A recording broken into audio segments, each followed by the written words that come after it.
Hello students and welcome to my channel. इस video में हम लोग इलेक्ट्रिसिटी के वो प्रॉब्लम्स करेंगे जिनमें हम लोग को कोई भी दो पॉइंट्स के बीच में एक कॉम्बिनेशन ऑफ रेजिस्टेंसेस का इक्विवेलेंट रेजिस्टेंस निकालना होता है। हम लोग को यहाँ पे सीरीज या पैरेलल के कॉम्बिनेशंस या फिर मिक्स्ड कॉम्बिनेशंस दिए जाते हैं।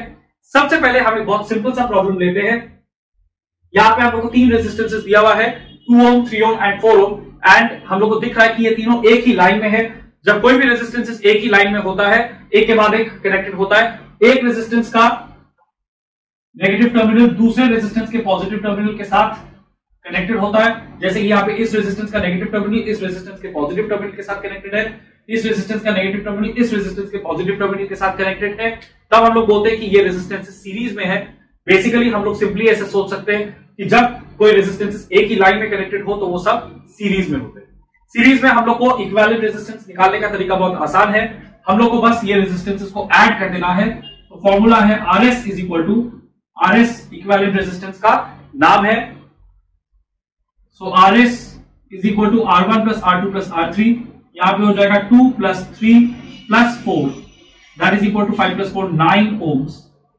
अब यहां पे इक्विवेलेंट रेजिस्टेंस का मतलब क्या है? इक्विवेलेंट रेजिस्टेंस का मतलब यह है कि हम लोग को इन तीनों रेजिस्टेंसेस को एक सिंगल रेजिस्टेंस से रिप्लेस करना है। तो फिर वो रेजिस्टेंस का वैल्यू क्या होगा? तो यहां पे अगर अब हम लोग इस सर्किट को रीड्रॉ करेंगे, इस कॉम्बिनेशन ऑफ रेजिस्टेंसेस को रीड्रॉ करेंगे, तो हम लोग उसको इस तरह से देख सकते हैं। इन तीन रेजिस्टेंस की जगह एक सिंगल रेजिस्टेंस आ जाएगा 9 ओम। तो सर्किट का वर्किंग बिल्कुल पहले के जैसा रहे ऐसा अज्यूम करके हम लोग को कुछ कॉम्बिनेशन ऑफ रेजिस्टेंसेस को जब एक सिंगल रेजिस्टेंस से रिप्लेस करना होता है तब हम लोग उसको बोलते हैं इक्विवेलेंट रेजिस्टेंस। तो यहां पे इक्विवेलेंट रेजिस्टेंस का आंसर है 9 ओम्स। नेक्स्ट हम लोग के पास इस तरह का कॉम्बिनेशन है। यहां पे हम लोग देख सकते हैं कि तीन रेजिस्टेंसेस है, तीनों का एक कॉमन पॉइंट यहां पे है A और तीनों का दूसरा कॉमन पॉइंट है यहां पे B। तो जब तीनों रेजिस्टेंसेस का जो पॉजिटिव टर्मिनल है वो एक ही पॉइंट से कनेक्टेड होता है और तीनों रेजिस्टेंसेस का जो नेगेटिव टर्मिनल है वो भी एक ही पॉइंट से कनेक्टेड होता है, तब हम लोग बोलते हैं दे आर इन पैरेलल। वैसे भी यहां पे आपको दिख रहा होगा दे आर इन पैरेलल। तो यहां पे पैरेलल का फॉर्मूला हम लोग यूज करेंगे। पैरेलल का इक्विवेलेंट रेजिस्टेंस का सिंबल होता है Rp एंड फॉर्मूला होता है 1/Rp is equal to 1/R1 plus 1/R2 plus, क्योंकि यहां पे तीसरा रेजिस्टेंस भी है तो 1/R3।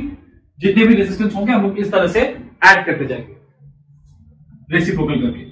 तो यहां पे हम लोग को मिलेगा 1/2 प्लस 1/3 प्लस 1/4। 2, 3 और 4 का अगर हम एलसीएम देखेंगे तो हम लोग को मिलेगा 12। यहां पे 2 6 तो 6, 3 4 तो 4 प्लस 4 3 तो 3। तो यहां पे हम लोग को मिलेगा 13/12। अब ये जो 13/12 है, बहुत स्टूडेंट्स का ये मिस्टेक होता है कि इसी को वो लोग इक्विवेलेंट रेजिस्टेंस के हिसाब से मार्क कर देते हैं। हम लोग को जो ये 13/12 का वैल्यू यहां मिला है वो 1/Rp का वैल्यू है, नॉट Rp इटसेल्फ। तो अब हम लोग को यहां पे इस तरह से लिखना होगा कि 1/Rp इक्वल टू 13/12। तो बोथ साइड्स को रेसिप्रोकल करने से हम लोग को मिलेगा Rp equal to 12/13 ohms। So 12/13 ohms is the equivalent resistance of this combination। तो इसका मतलब भी अगेन ये है कि अगर हम लोग ये तीनों रेजिस्टेंस को एक सिंगल रेजिस्टेंस से रिप्लेस करेंगे तो उस रेजिस्टेंस का वैल्यू होगा 12/13।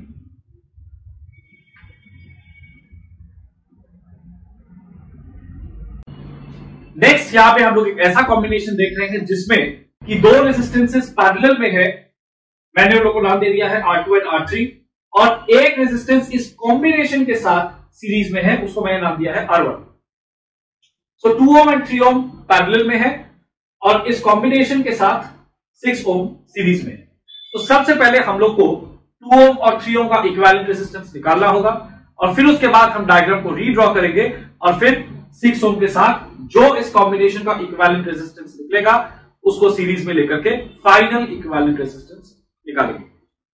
तो उसके लिए सबसे पहले हम लिखेंगे equivalent resistance of R2 and R3।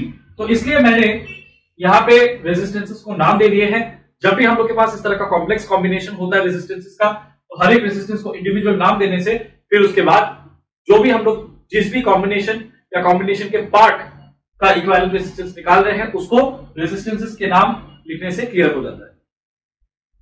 तो यहां पे हम लोग निकाल रहे हैं equivalent resistance of this part R2 and R3। तो हम लोग अगर देखें यहां पे दोनों पैरेलल में है, तो इसका मतलब कि हम लोग यहां पे इस तरह से ले सकते हैं 1/Rp is equal to 1/R2 plus 1/R3। या फिर दो रेजिस्टेंसेस अगर पैरेलल में हो तो हम लोग के पास एक और फॉर्मूला होता है, और वो फॉर्मूला इस तरह से होता है Rp इज इक्वल टू, यहां पे दोनों रेजिस्टेंस है R2 एंड R3, दोनों का मल्टीप्लीकेशन मतलब दोनों का product R2 into R3 divided by R2 plus R। हम लोग दोनों में से कोई भी फॉर्म यूज कर सकते हैं। तो अगर हम ये वाला फॉर्म यूज करेंगे तो हमको यहां पे मिलेगा 1/Rp is equal to 1/2 plus 1/3, 1/Rp is equal to 2 और 3 का LCM 6, तो 3 प्लस 2 दैट इज 5/6। इसका मतलब 1/Rp इक्वल टू 5/6। अगर हम बोथ साइड को रेसिप्रोकल करेंगे तो हम लोग को मिलेगा Rp इज इक्वल टू 6/5। तो यहां पे इन दोनों का इक्विवेलेंट रेजिस्टेंस हम लोग को मिला 6/5 ओम्स। इसके बाद अब हम डायग्राम को रीड्रॉ करेंगे और इन दोनों रेजिस्टेंसेस को रिप्लेस कर देंगे विद दिस इक्विवेलेंट रेजिस्टेंस 6/5 और फाइनल इक्विवेलेंट रेजिस्टेंस निकालेंगे। तो अब जो फाइनल इक्विवेलेंट रेजिस्टेंस यहां पे हम लोग को मिलेगा वो है इन दोनों का सीरीज का कॉम्बिनेशन का resistance. So Rs equal to R1 plus Rp, क्योंकि हम लोग जानते हैं कि सीरीज में हम लोग इक्विवेलेंट रेजिस्टेंस निकालने के लिए इंडिविजुअल रेजिस्टेंसेस को ऐड कर देते हैं। यहां पे 6/5 को मैंने डेसिमल में निकाल लिया है, दैट इज 1.2। यहां पे 6 प्लस 1.2 यानी 7.2 ओम्स।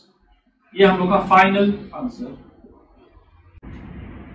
नेक्स्ट कॉम्बिनेशन, यहां पे हम लोग देख सकते हैं कि R1 एंड R2 सीरीज में है और इस सीरीज के कॉम्बिनेशन के साथ R3 पैरेलल में है। वैसे कभी भी अगर हम लोग को डाउट हो कि कोई रेजिस्टेंस सीरीज में है या पैरेलल में है, तो हम लोग को सिंपली एंट्री पॉइंट से एग्जिट पॉइंट तक करंट के फ्लो को देखना है। अगर सेम करंट कोई रेजिस्टेंसेस के थ्रू फ्लो कर रहा है that means they are in series, and अगर करंट ब्रांच कर रहा है that means those two resistances जो उन इंडिविजुअल ब्रांचेस में है दे आर इन पैरेलल। जैसे यहां पे हम लोग देख सकते हैं कि जो मेन करंट है वो A से एंटर करेगा। हम लोग A और B के बीच में इक्विवेलेंट रेजिस्टेंस निकालना चाह रहे हैं, तो मेन करंट एंटर करेगा A से और फिर उसके बाद ब्रांच कर जाएगा, डिवाइड कर जाएगा इन दोनों ब्रांचेस में। एक जो करंट का ब्रांच है या जो पार्ट है वो R1 और R2 के थ्रू फ्लो करेगा। दैट मींस R1 और R2 के थ्रू सेम करंट फ्लो कर रहा है, so they are in series. And उन लोगों के साथ साथ पैरेलल में एक और करंट का ब्रांच या पार्ट फ्लो करेगा थ्रू R3। दैट मींस इस कॉम्बिनेशन के साथ R3 पैरेलल में है। फिर उसके बाद करंट यहां पे रीयूनाइट कर जाएगा and it will lead through B। तो सबसे पहले हम लोग को निकालना है equivalent resistance of R1 and R2। तो यहां पे हम लोग को मिलेगा Rs is equal to R1 plus R2 equal to 6 plus 6 that is 12 ohms. हम लोग जानते हैं कि सीरीज में इक्विवेलेंट रेजिस्टेंस निकालने के लिए सिंपली हम लोग को इंडिविजुअल रेजिस्टेंसेस को ऐड करना है। उसके बाद हम लोग यहाँ पे सर्किट को रीड्रॉ करेंगे, तो सर्किट कुछ इस तरह का बनेगा। ये रेजिस्टेंस होगा 12 ओम और ये होगा नीचे वाला वैसे का वैसे ही है 6 ओम।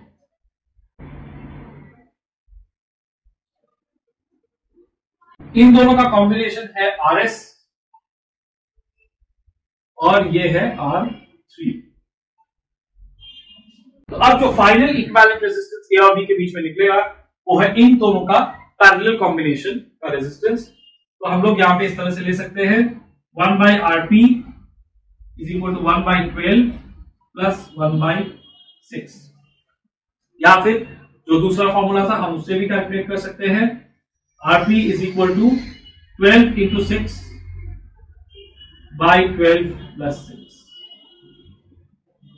Rp is equal to R1 into R2 by R1 plus R2। ये फॉर्मूला भी हम लोग स्पेसिफिकली तब यूज कर सकते हैं जब सिर्फ दो रेजिस्टेंसेस पैरेलल में।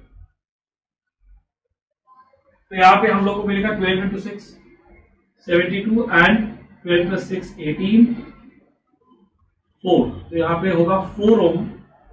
That will be the final equivalent resistance of this entire combination.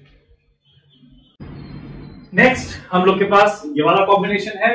यहाँ पे हम लोग देख सकते हैं x और y के बीच में हम लोग को इक्विवेलेंट रेजिस्टेंस निकालना है। That means x will be the entry point of the main current and y will be the exit.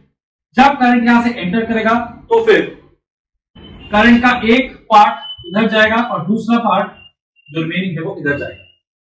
That means R1 और R2 के थ्रू सेम करंट फ्लो करेगा, R3 और R4 के थ्रू भी same current flow करेगा and पूरा current यहां reunite करके। तो हम लोग अगर इस डायग्राम को रीड्रॉ करें तो फिर हम लोगों को कुछ ऐसा मिल सकता है।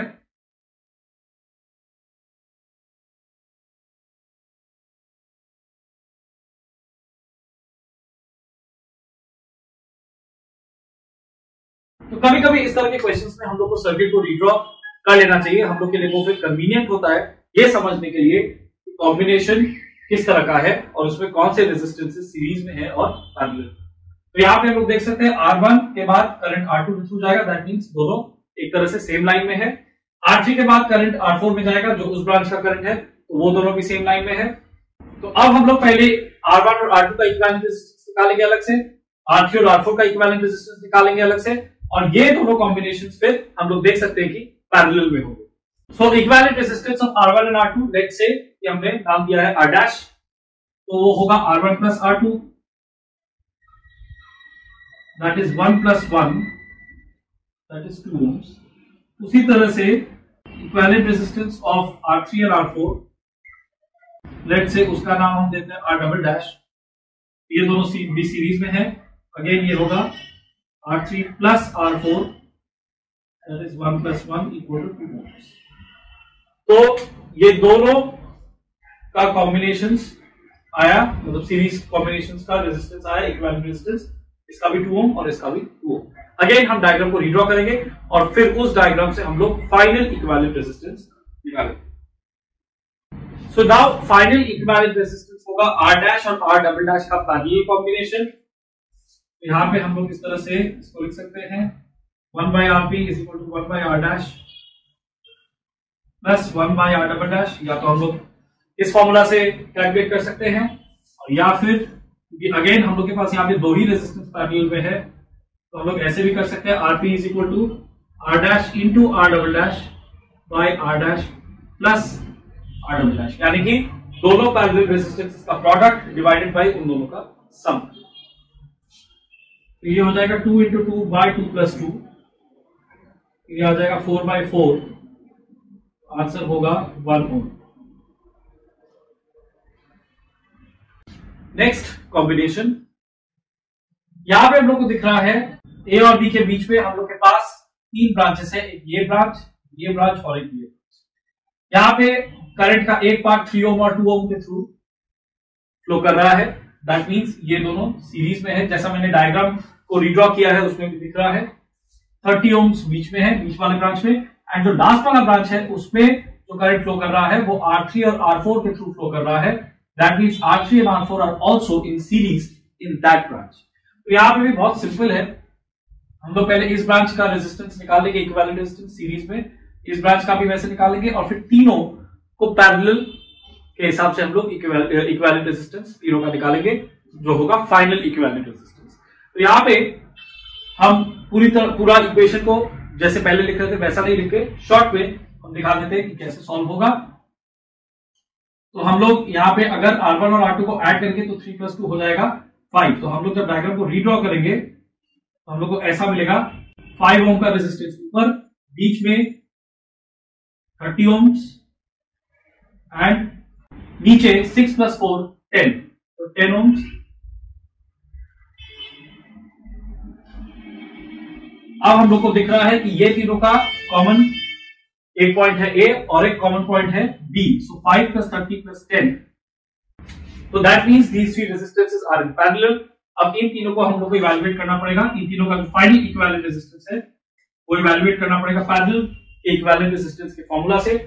1/Rp is equal to 1/5 plus 1/30 plus 1/10। अब यहाँ पे अगर हम 30 को एलसीएम लेंगे तो हम लोग को मिलेगा 6 + 1 + 3, दैट मीन्स 10/30, दैट इज 1/3। तो इसका मतलब है हम लोग को मिला 1/rp = 1/3, that means rp = 3 ohms। So finally हम लोग का जो इक्विवेलेंट रेजिस्टेंस है इस पूरे सर्किट का, दैट इज 3 ohms। नेक्स्ट हम लोग के पास एक काफी इंटरेस्टिंग और इंपॉर्टेंट क्वेश्चन है। यहां पे हम लोग के पास एक स्क्वायर शेप में 4 रेजिस्टेंस है। हम लोग को बोला गया find the equivalent resistance between the points A and B and also the points A and C. इस सम के थ्रू हम लोग को ये पता चलेगा कि कैसे पॉइंट्स के ऊपर भी इक्विवेलेंट रेजिस्टेंस डिपेंड कर सकता है। जैसा मैंने बोला था कि हम लोग को अगर अलग अलग पॉइंट्स के बीच में निकालना है तो हम इक्विवेलेंट रेजिस्टेंस, तो हम लोग को करंट का फ्लो देखना होगा, उससे कंफ्यूजन क्लियर हो जाएगा। तो सबसे पहले ए और बी के बीच में हम लोग इक्विवेलेंट रेजिस्टेंस निकालते हैं। अगर ए और बी के बीच में हम लोग को इक्विवेलेंट रेजिस्टेंस निकालना है, then that means that A is the entry point of the current, main current, and B is the exit. तो अब अगर ए से करंट एंटर करता है तब उसके पास 2 रास्ते हैं जाने के लिए। अगर उसको ए से एंट्री करना है और बी से एग्जिट करना है, दैट मींस वो एक इधर वाले ब्रांच में जाएगा और एक इधर वाले ब्रांच में जाएगा। तो लेट से यहां पे ये एक पार्ट है करंट का जो इस ब्रांच में गया, और दूसरा पार्ट जो है करंट का वो इस ब्रांच में गया। नाउ कंसीडरिंग कि करंट को बी से लीव करना है, तो दैट मींस कि ये ब्रांच तो ऐसे ही आकर के बी पे आ जाएगा, और ये वाला जो ब्रांच है, ये वाला जो पार्ट है करंट का, वो इस तरह से इस 2 ओम के थ्रू फ्लो करेगा, फिर इस 2 ओम के थ्रू, और फिर इस 2 ओम के थ्रू फ्लो करके हम लोग को वापस बी पे पहले वाले ब्रांच को रिजॉइन करेगा। सो दिस मीन्स कि यहां पे अगर हम लोग करंट के फ्लो के हिसाब से देखें तो करंट के जो ब्रांचेस है वो इस तरह से उन लोग का रियूनियन होगा। दैट मीन्स कि ये जो 2 ओम और ये वाला 2 ओम, मतलब कि एडी वाला ब्रांच, डीसी वाला ब्रांच एंड बीसी वाला ब्रांच, इन तीनों में जो रेजिस्टेंसेस है उनके थ्रू सेम करंट फ्लो कर रहा है, and that means they are in series. तो अगर हम यहां पे सर्किट को रिड्रॉ करें तो हमको क्या मिलेगा? हमको मिलेगा कि ये जो तीनों रेजिस्टेंसेस है, ये 2 ओम, ये 2 ओम और ये 2 ओम, ये तीनों सीरीज में है।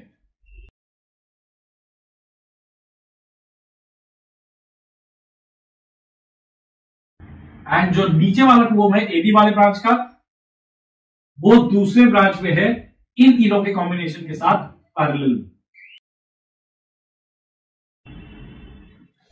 इस तरह से हम लोग सर्किट को रीड्रॉ कर सकते हैं। तो अब हम लोग के लिए बहुत सिंपल हो गया।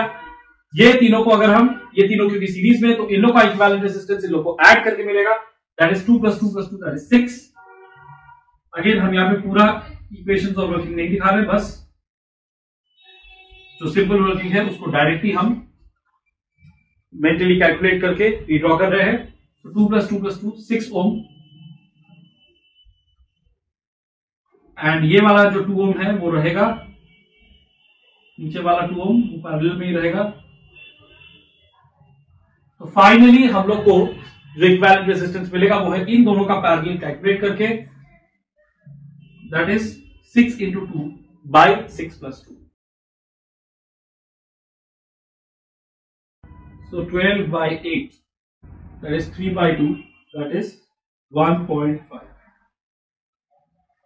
1.5 ohms is the final equivalent resistance between the points A and B. Now between the points A and C, again entry point A है तो करंट का एंट्री वैसे ही होगा और ब्रांचिंग भी उसी तरह से होगा, लेकिन क्योंकि एग्जिट पॉइंट C है तो ये वाला जो ब्रांच है करंट का वो फ्लो करेगा थ्रू दिस 2 ओम जो AB वाला ब्रांच है, एंड देन BC, क्योंकि C तक पहुंचना है। दैट मींस ये इस तरह से फ्लो करेगा, एंड जो ये वाला ब्रांच है जिसको मैंने रेड एरो से सिंबलाइज किया है वो फ्लो करेगा इस तरह से AD वाले ब्रांच के थ्रू और फिर DC वाले ब्रांच के थ्रू और C तक पहुंचेगा, और फिर C पे वापस ये ब्रांचेस का रियूनियन होगा और फाइनल करंट C से निकल जाएगा। अब इसका मतलब यह है कि यहां पे ये 2 ओम और ये 2 ओम के थ्रू सेम करंट फ्लो कर रहा है, और यहां पे इस 2 ओम और इस 2 ओम के थ्रू सेम करंट फ्लो कर रहा है। दैट मींस ये दोनों एक ब्रांच में है सीरीज के, और ये दोनों एक और ब्रांच में है सीरीज के, and these 2 branches are in parallel. तो हम अगर रीड्रॉ करें हम अगर रिड्रॉ करें तो हमको ऐसे मिलेगा, ये 2 ओम एडी वाला और डीसी वाला, एंड इधर एक और 2 ओम और एक और 2 ओम, ये एबी वाला और बीसी वाला।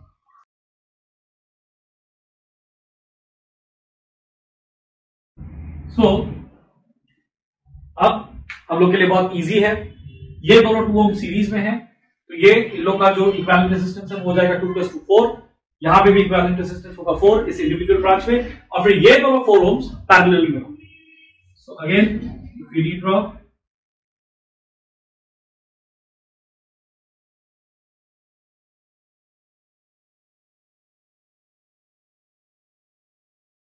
ये होगा 4 ओम और ये भी होगा।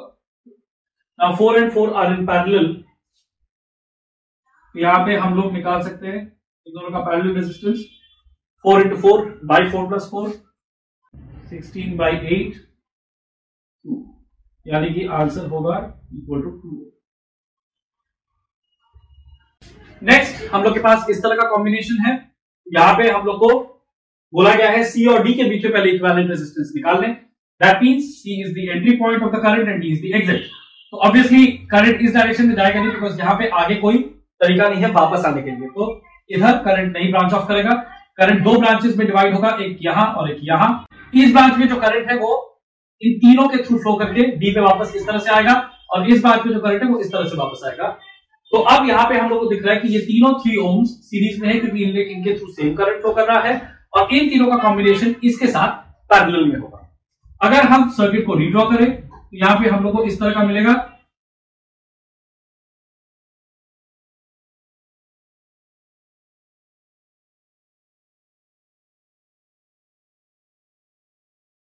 ये होगा हम लोग का कॉम्बिनेशन, ये तीनों 3 ओम्स सीरीज में सेम लाइन में,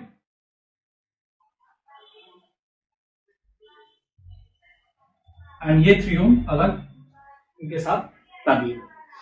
तो ऑब्वियसली यहां पे हम लोग को दिख रहा है कि ये तीनों सीरीज में होंगे, तो 3 + 3 + 3 9 ओम्स के साथ ये 3 ओम होगा फिर पैरेलल में। तो इसका मतलब है सर्किट कुछ इस तरह का होगा। फिर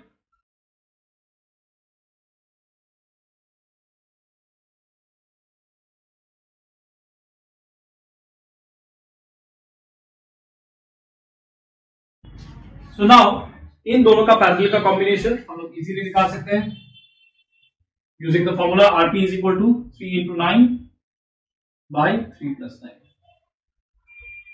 that is 27/12, ये 9/4।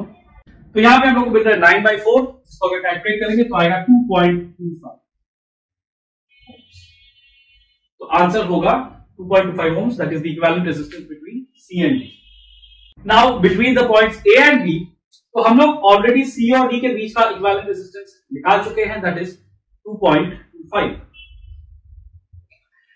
अगर A और B के बीच का इक्विवेलेंट रेजिस्टेंस निकालना है तो उसमें हम लोग देखेंगे कि करंट यहां से स्टार्ट करेगा A से, और फिर इस तरह से जैसे C से D की तरफ ब्रांच ऑफ कर रहा था, ठीक वैसे ही ब्रांचेस में डिवाइड करेगा और फिर D पे वापस आएगा, और फिर यहां से B पे फाइनली एग्जिट करेगा।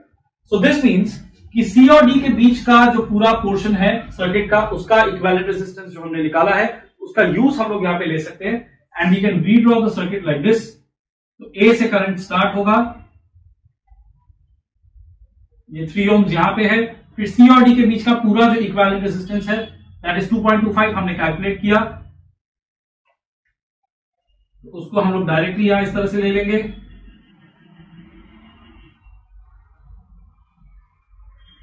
और फिर उसके बाद यहां पे एक 3 ओम हम लोग के पास है ये वाला, और फिर करंट एग्जिट करेगा एट B। तो अब फाइनली यहां पे हम लोग देख रहे हैं कि जो करंट इस 3 ओम के थ्रू जा रहा है वही इस 2.25 ओम्स के थ्रू भी जा रहा है, और वही फाइनली इस 3 ओम के थ्रू भी जाकर के B पे एग्जिट कर रहा है। दैट मींस ये तीनों सीरीज में है, और तो ऐसा लग सकता है कि ये दोनों पैरेलल में है, बट एक्चुअली जैसा कि मैंने बोला आप लोगों को करंट का फ्लो देख के जज करना होता है, एंड वैसे भी इन दोनों रेजिस्टेंसेस का कोई कॉमन पॉइंट नहीं है यहां पे, ना इस तरफ कोई कॉमन पॉइंट है। सो ये हम लोग देख रहे हैं कि करंट फ्लो कर रहा है इन तीनों के थ्रू, सेम करंट फ्लो कर रहा है इन तीनों के थ्रू, so they are in series. तो जो फाइनल इक्विवेलेंट रेजिस्टेंस होगा that will be 3 + 2.25 + 3, That is 6 plus 2.25, 8.25 ohms will be the answer.